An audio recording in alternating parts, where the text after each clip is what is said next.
ஆண்டவராக இயேசு கிறிஸ்துவின் நாமத்தில் என் அன்பின் வாழ்த்துக்கள். இந்த காலைவேளையிலையும் உங்களை சந்திப்பதில் மகிழ்ச்சி அடைகிறேன். இன்றைக்கு நம்முடைய தியானத்திற்காக நாம் தெரிந்து கொள்கிற வேத வசனம் 1 யோவான் 1:9. நம்முடைய பாவங்களை நாம் அறிக்கையிட்டால் பாவங்களை நமக்கு மன்னித்து எல்லா அநியாயத்தையும் நீக்கி நம்மை சுத்திகரிப்பதற்கு உண்மையும் நீதியும் உள்ளவராயிருக்கிறார். நம்முடைய பாவங்களை நாம் அறிக்கையிட்டால், நம்முடைய பாவங்களை நமக்கு மன்னித்து, நம்முடைய அக்கிரமங்களை நம்மை விட்டு விலக்கி நம்மை சுத்திகரிக்க அவர் உண்மையும் நீதியும் உள்ள தேவனுமாய் இருக்கிறார். பிரியமான கர்த்தருடைய ஜனமே, பிள்ளைகளே, ஆண்டவர் இன்றைக்கு நமக்கு பேச விரும்புகிற ஒரு காரியம், நாம் நம்முடைய பாவங்களை மறைக்காமல் அறிக்கையிட்டால். வேதம் சொல்லுகிறது, தன் பாவங்களை மறைக்கிறவன் வாழ்வடைய மாட்டான், அவைகளை விட்டு விடுகிறவனோ தேவனிடத்தில் இரக்கம் பெறுவான். நாம் நம்முடைய வாழ்க்கையில் தேவனிடத்தில் 2 காரியங்களை எதிர்பார்த்து வருகிறோம். ஒன்று ரட்சிப்பு, இன்னொன்று அந்த பரலோக வாழ்க்கை. ரட்சிப்பின் அனுபவத்துக்குள் வரும்பொழுது நம்முடைய பாவங்களை அறிக்கையிட்டு நாம் ஞானஸ்தானம் பெற்று நாம் மனம் திரும்பி ரட்சிக்கப்படுகிறோம். இந்த அனுபவங்கள் அநேகருக்கு வேறுபட்டிருக்கிறது. சிலர் ஞானஸ்தானம் எடுத்தால் என் வியாதி நீங்கும் என்று வந்து எடுக்கிறவர்கள் இருக்கிறார்கள். சிலர் சொன்னதினாலே ஞானஸ்தானம் எடுக்கிறார்கள். உண்மையான மனம் திரும்புதல் இல்லாததினாலே அநேகருடைய பாவங்கள் மன்னிக்கப்படாமல் இருக்கிறது என்பதுதான் உண்மை. அதனால்தான் வேதம் சொல்லுகிறது, தன் பாவங்களை அறிக்கையிட்டு தேவனிடத்தில், மனிதனிடத்தில் அல்ல, தேவனிடத்தில் நம்முடைய பாவங்களை அறிக்கையிட வேண்டும். அந்த உண்மையான மனம் திரும்புதல் ஒரு மனிதனுக்கு வரும்பொழுது அவனுடைய கண்கள் குளமாகும், அவனுடைய இருதயம் உடைக்கப்படும், அவன் வேதனையோடு கண்ணீரோடு தேவனிடத்தில் ஒப்புரவாகி விடுவான். அவன் ஒப்புரவாகும் பொழுது கர்த்தர் அவனுடைய பாவங்களையும் அவனுடைய அக்கிரமங்களையும் கர்த்தர் மன்னித்து அவனை வாழ்வடைய செய்வதற்கு அவர் உண்மையும் நீதியும் உள்ள தேவனாய் இருக்கிறார் என்பதுதான் இந்த வேத வசனம் நமக்கு கற்றுக் கொடுக்கிறது.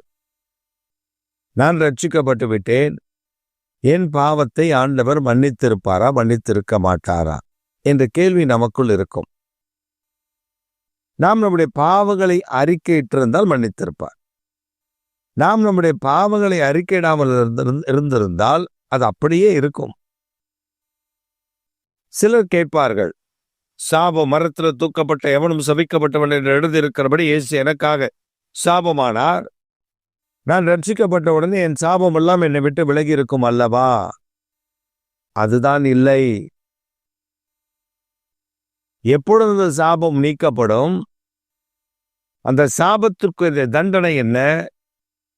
நான் என்னை தேவனுடைய சமூகத்தில் ஒப்பு கொடுத்து என்னுடைய மூதாதையர் பிதாக்கள் செய்த அக்கிரமங்கள், பிதாக்கள் செய்த பாவங்கள், பிதாக்கள் செய்த தீமைகள் அது எனக்கு சாபமாக பின்தொடர்ந்து வராதபடி அதை நான் உபவாசம் பண்ணி தேவனிடத்தில் அதை அர்ப்பணித்து ஜெபித்து அந்த தீமையை என்னை விட்டு நான் அகற்ற வேண்டும்.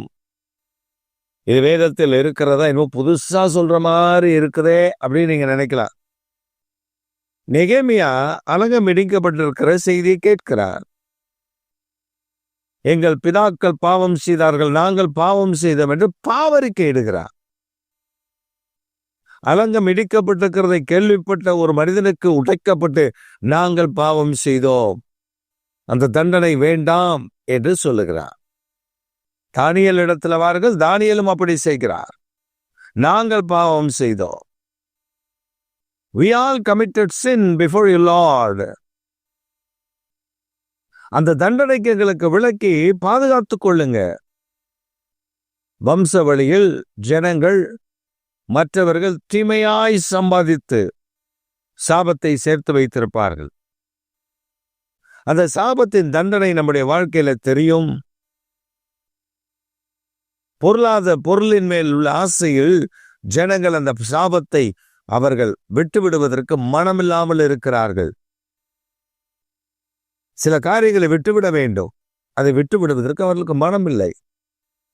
இயேசு தம்முடைய பிதாவுடைய சமூகத்தில் செல்ல பிள்ளையாய் இருந்ததை வெறுத்து அதை பெரிதாக எண்ணாமல் பூமியில் வந்து அவரை சிலுவையில் அறையப்படுவதற்கு அவரை கொண்டு போன பொழுது அவர் தன்னை அர்ப்பணித்து சிலுவையில் ஒப்பு கொடுத்து தன் ஜீவனை கொடுத்து மனுக்குலத்தை மீட்கும்படி தன்னை அர்ப்பணித்தாரே. அதைவிட பெரிய காரியம் நம்மிடத்தில் ஒன்றும் கேட்கவில்லையே. சில குடும்பத்தில் பாருங்கள், மூல வளர்ச்சி இல்லாத பிள்ளைகள் இருக்கும். அந்த குடும்பத்தில் வருகிற சாபம் அது. அந்த குடும்பத்தில் தலைமுறையாக காணப்படுகிற சாபம். செய்வினை ஏவுதல் பிள்ளை சூனியம் என்று வைத்து மற்ற குடும்பங்களை கெடுத்தவருடைய குடும்பத்தில் இது இருக்கும். இது கட்டாயம் வரும். அப்படிப்பட்டவர்கள் தேவனிடத்தில் ஒப்புரவானால், தேவ சமூகத்தில் அவர்கள் தேவனுடைய முகத்தை நோக்கி பார்த்து ஆண்டவர்களுடைய சாபங்களை எங்களை விட்டு நீக்கி போடும் என்று சொன்னால், அவர்கள் உபவாசித்து கண்ணீர் வெடித்து தேவ சமூகத்தில் ஒப்புரவானால் ஆண்டவர் அவைகளை அவருடைய அக்கிரமங்களை மன்னிப்பார். அவர் உண்மையும் நீதியும் உள்ள தேவனாயிருக்கிறார். அற்புதம் செய்கிற தேவனாயிருக்கிறார். அதிசயங்களை நடப்பிக்கிற இரட்சகராயிருக்கிறார். ஒரு சமயம் நாங்கள் ஆலயத்தில் ஜெபித்துக் கொண்டிருக்கிறோம். ஒரு கொஞ்சம் பேர் தான், ரொம்ப அதிகமான ஆட்கள் இல்லை, ஒரு 5 பேர் இருப்பார்கள், அவ்வளவுதான். நாங்கள் உட்கார்ந்து ஜெபித்துக் கொண்டிருக்கிறோம். ஒரு தரிசனத்தை கர்த்தர் காண்பிக்கிறார். அந்த தரிசனத்தில் 2 ஆடு, ஒன்று தாயாடு, இன்னொரு குட்டி ஆடு. இந்த குட்டி ஆடு வியாதிப்பட்டிருக்கிறது. தலை அப்படியே சாய்த்து ரொம்ப வியாதிப்பட்டிருக்கிறது. இந்த தாயாடு இந்த குட்டி ஆடை அழைத்து கொண்டு வருகிறது. எப்படி வருகிறது என்றால், உள்ளே வரவா வேண்டாமா என்று சொல்லி அந்த காலை தூக்கி வாசல்ல உள்ள வைக்கவும் அப்படியே ரொம்ப யோசித்து கொண்டே உள்ளே வந்து அங்கே உள்ளே நிற்கிறது ஜெபிக்கும்படி. இதை நான் கண்டு அந்த ஜெப வேளையிலேயே கண்டு ஆண்டவரிடத்துல கேட்கிறேன், என்ன ஆண்டவரே, ஆடு என்றால் மனிதர்கள் என்று தெரியும், இது யாருக்காக நான் ஜெபிக்க வேண்டும்?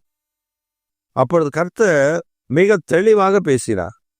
இப்பொழுது நான் உன்னிடத்தில் ஒரு தாயும் ஒரு மகனையும் அனுப்புவேன். அவர் வருகிறார்கள். அவர் வந்து ஜெபிக்க வரும் பொழுது நீ அவர்களுக்காக ஜெபித்தால் அவர்களுடைய பாவங்களை அவர்கள் அறிக்கையிட்டு அவர்கள் மன்னிக்கும்படி கேட்பார்கள். என் சமூகத்தில் அவர்கள் ஜெபிக்கவை அவர்களை நான் சுகமாக்குவேன் என்றார். எனக்கு பெரிய ஆச்சரியம் அதுதான்.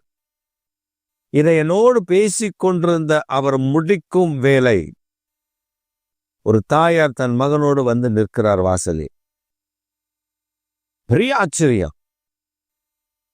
அவர்களும் அந்த காலை உள்ள வைக்கவா வேணாமா என்று அப்படியே ரொம்ப யோசனையில வைத்து வந்தார்கள். என ஜெபம் நடந்து கொண்டிருக்கிறது. கர்த்தர் சொன்னார், இவர்கள் தான் அவர்களுக்காக ஜெபம் பண்ணு. பிரியமான கர்த்தருடைய ஜனமே, நம்முடைய வாழ்க்கையில் ஏற்படுகிற குறைவுகளை மாற்ற அவர் விரும்புகிறார். அந்த தாயார் எவ்வளவு ஜெபித்திருப்பார்கள் தன் பிள்ளைகளுக்கு, தன் குடும்பத்தை அழிவின் விளிம்பில் இருந்து பாதுகாக்க வேண்டும் என்பதை எவ்வளவு கண்ணீர் வடித்திருப்பார்கள், உபவாசித்திருப்பார்கள். அந்த ஜெபத்தை கர்த்தர் கேட்டிருக்கிறார். அதனால்தான் அவர்களை அழைத்து வந்தார். ஆலயத்துக்கும் அவர்கள் இருக்கிற இடத்திற்கும் வெகு தூரம், கிட்டத்தட்ட ஒரு 10 கிலோமீட்டராக இருக்கும். ஆனால் அவர் வந்தார்கள். தேவனால் ஏவப்பட்டு அனுப்பப்பட்டு வந்தார்கள். கர்த்தர் அந்த மகனை குணமாக்கினார். படிப்பே வராது என்று சொன்ன அந்த பிள்ளை கர்த்தர் உதவி செய்திருக்கிறார்.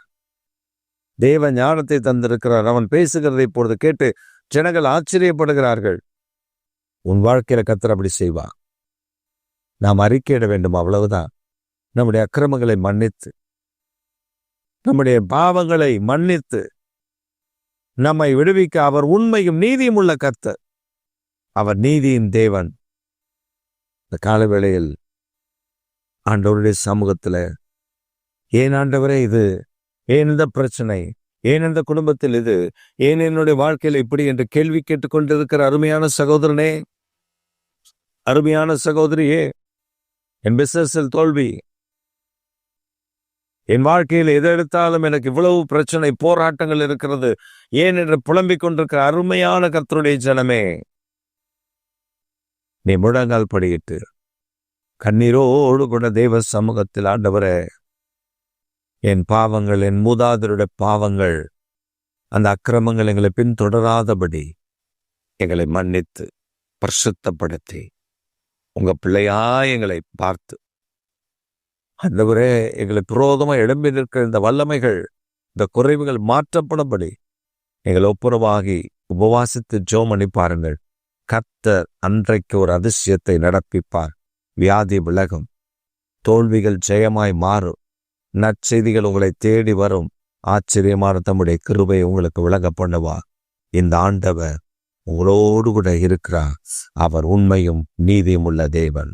உங்களை ஆசீர்வதிக்க அவர் ஆயத்தமுள்ளவராய் இருக்கிறார். ஆமென், ஆமென்.